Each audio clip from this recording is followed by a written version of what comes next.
বলতে পারেন মহিলারা জাহান্নামে বেশি যাবে কেন? ওদের বদনাম বেশি।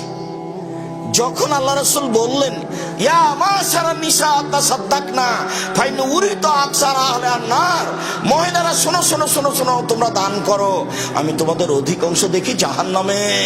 জাহান্নাম বলতে নারী আর নারী, জাহান্নাম বলতে নারী আর নারী, আমি তোমাদের অধিকাংশ দেখি জাহান্নামে নারী, তোমরা দান করে বাঁচো।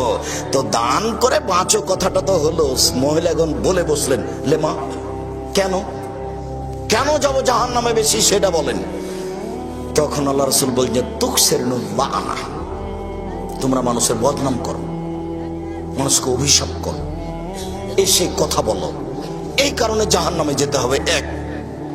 দুই, স্বামীর কৃতজ্ঞ নও, স্বামীর তোমরা অকৃতজ্ঞ স্ত্রী, যার কারণে তোমাদেরকে জাহান্নামে যেতে হবে।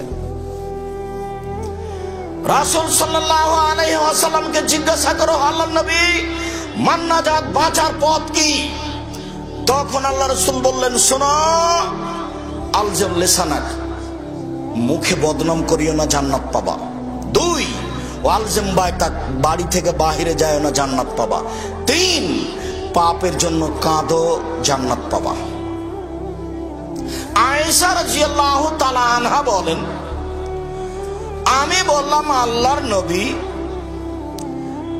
সাফিয়ার জন্য এটাই যথেষ্ট, আপনি যে সাফিয়ার অত প্রশংসা করছেন, ও তো খাটো মহিলা, এই খাটো কথাটা বদনাম হয়ে গেছে।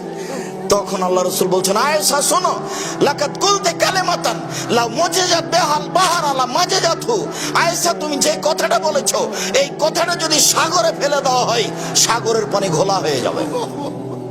আয়েশা রাদিয়াল্লাহু আনহা কি বলেছেন? বলেছেন যে সাফিয়া খাটো, খাটো কথাটাই বদনাম।